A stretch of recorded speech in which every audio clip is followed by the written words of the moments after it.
Si je vous disais que la loi d'attraction fonctionne vraiment, que la science explique comment attirer tout ce que l'on désire. Dans cette vidéo, je vais vous partager des éléments clés. D'abord, sur ce qu'on appelle la loi d'attraction, et cette idée que nos pensées attirent ou créent notre réalité. Et puis, je vais vous expliquer comment les neurosciences corroborent un petit peu ce système de la loi de l'attraction. Et enfin, restez bien jusqu'à la fin de la vidéo parce que pour développer notre esprit critique, je vais vous inviter à faire votre propre expérience pour vous faire votre propre avis. Allez, c'est parti. La loi de l'attraction, ça n'est pas de la magie. Lorsque nous nous concentrons sur quelque chose, notre cerveau se met en mode alerte. Cela nous rend beaucoup plus susceptibles de remarquer les opportunités ou de remarquer les choses dans notre réalité. Si je répète argent, argent, argent, argent, je vais être très riche, c'est ça? Il est possible que si tu répètes comme ça argent, argent, tu risques surtout d'attirer toutes tes frustrations et qu'elles te pètent à la figure. C'est pour cela qu'il faut passer d'une vision étroite, réductrice, qui reste au niveau du mental, à quelque chose de beaucoup plus ouvert à l'expérience et à ce qui émerge dans l'expérience. Il faut en fait s'ouvrir aux possibilités.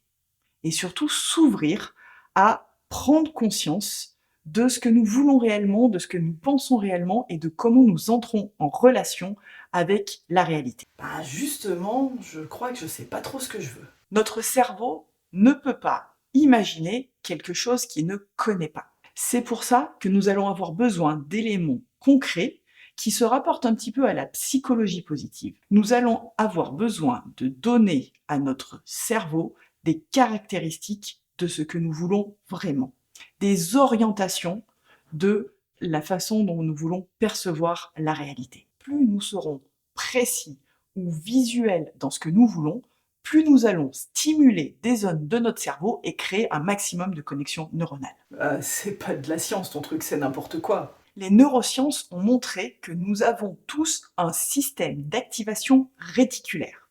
C'est en fait un filtre qui va justement filtrer la réalité. C'est une petite structure qui est basée à la base de notre cerveau et par laquelle vont transiter toutes les informations que nous percevons. Et oui, parce que toutes les informations sont reçues, mais seulement une petite partie est transmise à la partie consciente. Bah, c'est fou, pourquoi il fait ça, mon cerveau? Notre cerveau filtre effectivement la réalité dans un but précis de rester à l'équilibre et de rester en sécurité. C'est pour ça qu'il va rejeter ce qui vient pas corroborer ses croyances. C'est ce qu'on appelle les biais cognitifs. C'est quoi les biais cognitifs?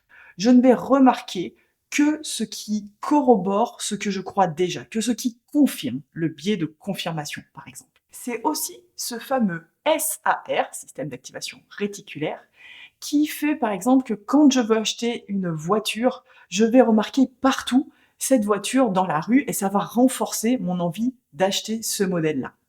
Ou c'est également ce qui fait que quand une femme a envie de tomber enceinte, elle va remarquer toutes les femmes enceintes. Mais alors il se passe quoi si je crois que je suis nulle? À l'inverse, ça peut effectivement nous desservir si je pense que je cherche du travail et que je ne mérite pas d'être embauchée, que de toute manière c'est trop difficile et que je n'y arriverai jamais.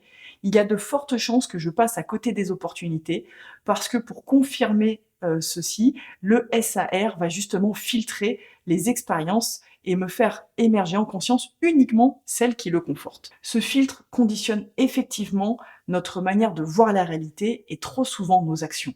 Ouais, peut-être que ça joue un peu, mais pas tant que ça, hein. Nous savons que 60 à 90% de nos actions sont en fait gérées par notre inconscient. Il est donc important de devenir plus conscient pour devenir plus maître de notre quotidien et de notre vie. Oh là là, mais du coup, qu'est-ce qu'on peut y faire? Il existe des techniques qui se rapprochent de la psychologie positive, qui nous permettent de reprogrammer notre système ou de nous ouvrir, de donner une orientation à ce que nous voulons. Ouais, je veux bien essayer pour me faire mon avis quand même, hein. Je te propose plusieurs fiches d'exercices pour essayer par toi-même cette fameuse loi de l'attraction neurosciences. L'idée est de développer ton esprit critique et de voir, d'observer en conscience ce que cela peut changer dans ton quotidien. Dans la description de cette vidéo, tu vas pouvoir retrouver plusieurs fiches pour expérimenter ce système dans ta vie professionnelle ou dans ta vie sentimentale ou encore dans ta vie parentale. Je veux savoir une bonne fois pour toutes si ça marche ou si c'est du vent. L'idée, c'est d'essayer.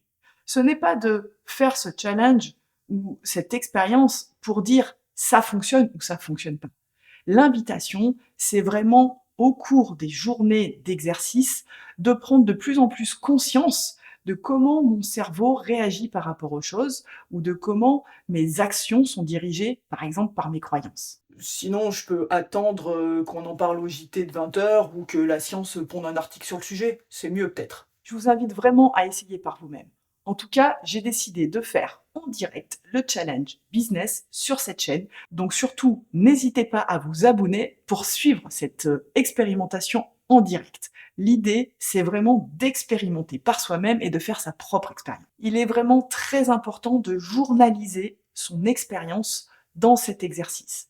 Tous les jours, d'observer nos comportements, nos croyances, les idées qui émergent, ou peut-être les désagréments, peut-être comment je suis en lutte avec certaines choses. Cela va nous amener plus de conscience dans notre quotidien et va nous aider à être beaucoup moins pilotés par l'inconscient et à ouvrir ce filtre justement du SAR. Si la science explique de plus en plus de choses, il n'en reste pas moins que nous pouvons expérimenter par nous-mêmes et découvrir dans une forme ludique, expérimenter ce que la vie peut nous apporter et comment nous pouvons jouer avec notre cerveau. N'oubliez pas que l'esprit critique est une des compétences les plus utiles en ces temps où l'intelligence artificielle est partout. C'est parti, il ne vous reste plus qu'à télécharger la fiche exercice qui vous intéresse et à vous lancer avec moi dans ce challenge.